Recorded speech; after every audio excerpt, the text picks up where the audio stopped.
بسم اللہ الرحمن الرحیم۔ شروع اللہ کے نام سے جو بڑا مہربان نہایت رحم والا ہے۔ زمین آسمان، چاند سورج، ہوا پانی، آگ جانور، انسان، سب کو اللہ تعالیٰ نے پیدا کیا۔ عالم کی ہر چیز اسی کی بنائی ہوئی ہے۔ سارے عالم کا تنہا مالک صرف وہی ہے، اس لیے اس کو رب العالمین کہتے ہیں، کیونکہ رب کی معنی مالک اور عالمین کے معنی سارے جہاں، تو رب العالمین کی معنی ہوئے سارے جہانوں کا مالک۔ دنیا ہمیشہ سے نہیں ہے بلکہ اللہ تعالیٰ کے بنانے سے ہوئی ہے، لیکن اللہ تعالیٰ ہمیشہ سے ہے۔ اس کی ہستی کے لیے ابتدا نہیں، وہ ہمیشہ رہے گا۔ اس کا کوئی باپ نہیں، اس کا کوئی بیٹا نہیں، اس کی کوئی بیوی نہیں۔ وہ کھانے پینے سے پاک ہے، وہی موت دیتا ہے، وہی زندہ رکھتا ہے، کڑی اور دھیمی آواز کو ایک ساتھ سنتا ہے۔ اجالا اندھیرا اس کے لیے ایک طرح ہے، وہ ہر کھلی اور چھپی چیز کو دیکھتا ہے۔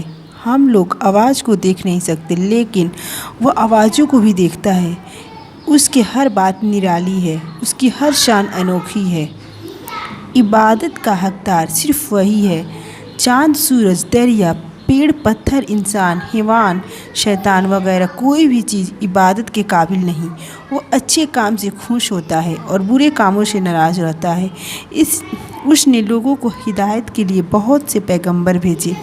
آخری پیغمبر ہمارے مصطفیٰ صلی اللہ علیہ وسلم ہیں۔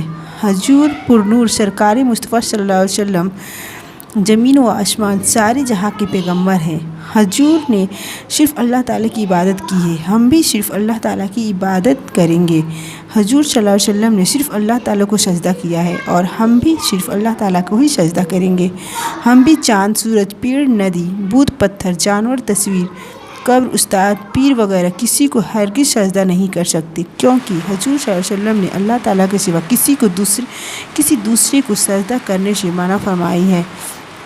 ہمارے سرکار نے سارے جہاں کا اکیلا خدا صرف اللہ تعالیٰ کو مانا ہے۔ ہم بھی سارے عالم کا اکیلا خدا صرف اللہ تعالیٰ کو ہی مانتے ہیں اور انشاءاللہ مانتے رہیں گے۔